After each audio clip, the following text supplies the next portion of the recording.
নমস্কার বন্ধুরা, কেমন আছেন আপনারা সবাই? আশা করি আপনারা সবাই ভালো আছেন। প্রিয়াস কুকিং ব্লগে আবারও একটা নতুন রেসিপিতে আপনাদের সবাইকে স্বাগত জানাই। আজকে আমি আপনাদের সঙ্গে কাঁকরোল দিয়ে একটি দারুণ সুস্বাদু রেসিপি শেয়ার করব। যারা কাঁকরোল খেতে অপছন্দ করে তারাও কিন্তু আঙুল চেটে খাবে এই রেসিপিটি। তো চলুন বন্ধুরা, আজকে রেসিপিটা বানিয়ে নিয়ে যাক। সম্পূর্ণ নিরামিষ কাঁকরোল রেসিপিটি বানানোর জন্য এখানে 3টে কাঁকরোল লাগছে, আর কাঁকরোলগুলো পরিষ্কার করে ধুয়ে নিতে হবে। কাঁকরোলের কাঁটাগুলো এইভাবে ছুরি দিয়ে পরিষ্কার করে নিচ্ছি।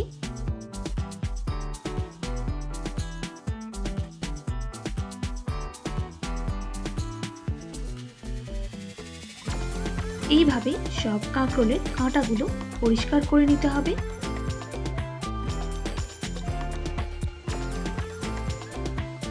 এইভাবে কাঁকরোলের দুই প্রান্ত কেটে নিতে হবে।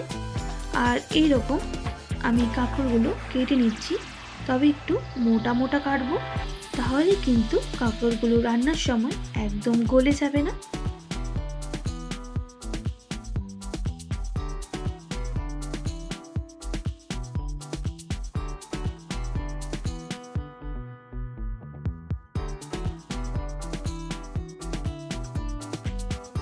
এইরকম সাইজের আমি সবগুলো কেটে নেব। কাঁকরোলগুলো কিন্তু কাটা হয়ে গেছে, আপনাদের দেখিয়ে দিচ্ছি।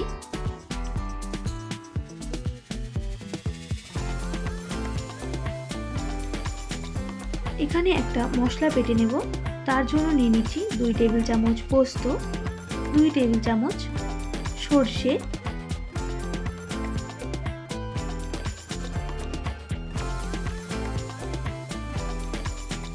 আর দিয়ে দেব সামান্য পরিমাণ নুন আর 2টো গোটা কাশ্মীরি লঙ্কা। এটার একটা পেস্ট করে নিতে হবে। তো দেখুন বন্ধুরা, মিহি পেস্ট হয়ে গেছে।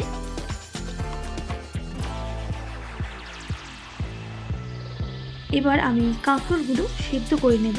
তার জন্য একটা কড়াইয়ের মধ্যে দিয়ে দেব জল, আর জলটা একটু গরম হয়ে গেলে দিয়ে দেব স্বাদ মতো লবণ, আর দিয়ে দিচ্ছি সামান্য পরিমাণ হলুদের গুঁড়ো। এরপর কাঁকরোলগুলো দিয়ে আমি 5 থেকে 6 মিনিট সময় নিয়ে একটু সেদ্ধ করে নেব। তার জন্য ঢাকনা দিয়ে ঢেকে দিলাম। তো 5 মিনিট পর ফিরে এলাম। কাঁকরোলগুলো কিন্তু আমাদের সেদ্ধ হয়ে গেছে। এবার আমি জলটা ঝরিয়ে নেব। এখানে এবার একটা কড়াই বসিয়ে দেব, আর কড়াইটা বেশ ভালো করে গরম হয়ে গেলে দিয়ে দিতে হবে সরষের তেল।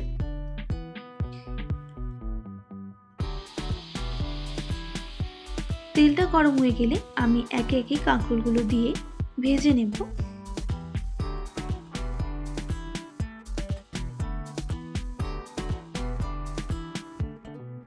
তবে গ্যাসের ফ্লেমটা হাই রেখেই কাঁকরোলগুলো ভেজে নেব, যেহেতু আমি আগে থেকেই কাঁকরোলগুলো সেদ্ধ করে নিয়েছিলাম।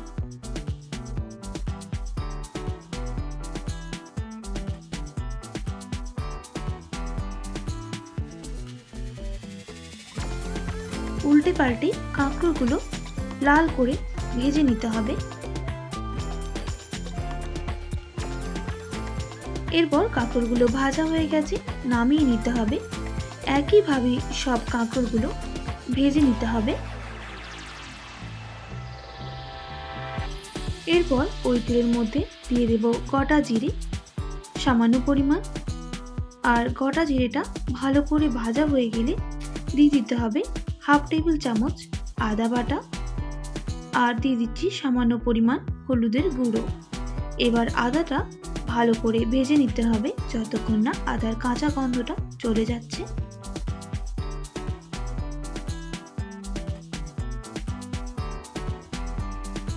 আদা ভাজা হয়ে গেলে যেই মশলাটা আমি আগে থেকে পেস্ট করে রেখেছিলাম সেটা অ্যাড করে দেব।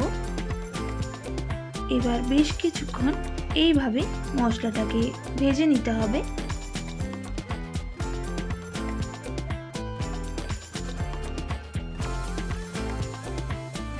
এখানে 2 থেকে 3 মিনিট সময় নিয়ে মশলাটা কষিয়ে নিতে হবে।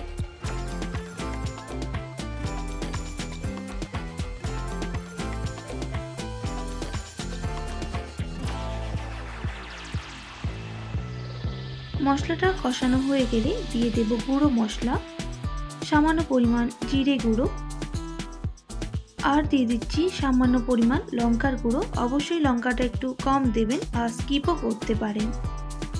এরপর মশলাটা আরও বেশ কিছুক্ষণ কষিয়ে নিতে হবে যতক্ষণ না মশলা থেকে তেল ছাড়ছে। এরপর দিয়েছি সামান্য পরিমাণ লবণ আর দিয়ে দেব চিনি, চিনিটা স্কিপ করতে পারেন। আর দিয়ে দিচ্ছি গরম মশলা, চিনি দিলে তবে টেস্টটা খুব ভালো হয়। আবারও মশলাটার সাথে সমস্ত উপকরণগুলো মিশিয়ে নিতে হবে।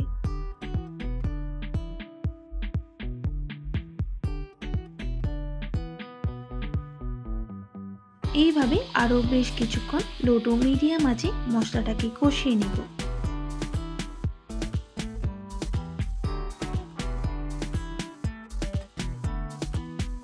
মশলাটা কষানো হয়ে গেলে এখানে নারকেল অ্যাড করলাম।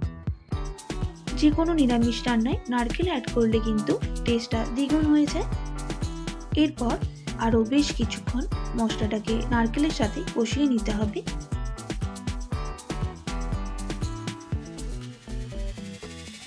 এখানে আমি অল্প বাটি ধোয়া জলটাও ব্যবহার করলাম।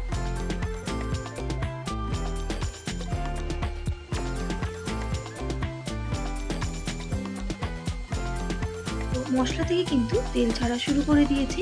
আমি এখানে 1 বাটি মতো জল অ্যাড করে দিয়েছি। এবার জলটাকে আমি বেশ কিছুক্ষণ মশলার সাথে ফুটিয়ে নেব। ফুটে গেলে আমি ভেজে রাখা কাঁকরোলগুলো অ্যাড করে দিচ্ছি।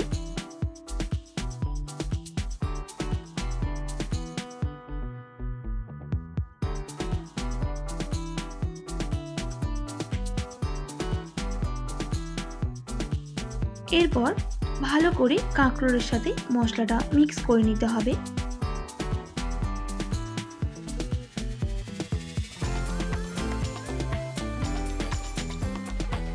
3 থেকে 4 মিনিট সময় নিয়ে কাঁকরোলের সাথে মশলাটা ফুটিয়ে নেব।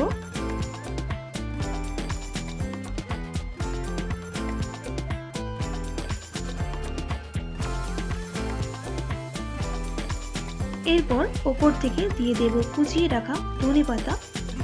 আবারও ভালো করে মিক্স করে নিচ্ছি।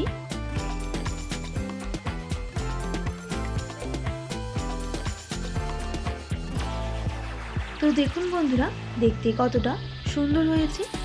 নিরামিষের দিন আপনাদের একটু অন্যরকম খেতে ইচ্ছে হলে এইভাবে একবার কাঁকরোলটা বানিয়ে দেখবেন। খেতে কিন্তু অসাধারণ হয়। তো একদম রেডি হয়ে গেল। এবার গ্যাসের ফ্লেমটা অফ করে দেব। আশা করি আজকের রেসিপিটা আপনাদের ভালো লেগেছে। অবশ্যই একবার বাড়িতে এইভাবে ট্রাই করবেন। আর কেমন লাগলো কমেন্ট করে জানাতে একদমই ভুলবেন না। যারা কিন্তু কাঁকরোল খায় না তারাও কিন্তু আঙুল চেটে খাবে এইভাবে রান্না করলে। তো যদি ভালো লেগে থাকে অবশ্যই একটি like, comment, share and subscribe করে আমার পাশে থাকার অনুরোধ রইল। পাশে থাকা বেল আইকনটাও প্রেস করে দেবেন, তাহলে নিত্য নতুন রান্নার ভিডিওগুলো আপনাদের কাছে পৌঁছে যাবে। আজকের মতো এতটাই। আবারও নতুন কোনো রেসিপির সঙ্গে দেখা হচ্ছে। আপনারা ভালো থাকবেন, সুস্থ থাকবেন।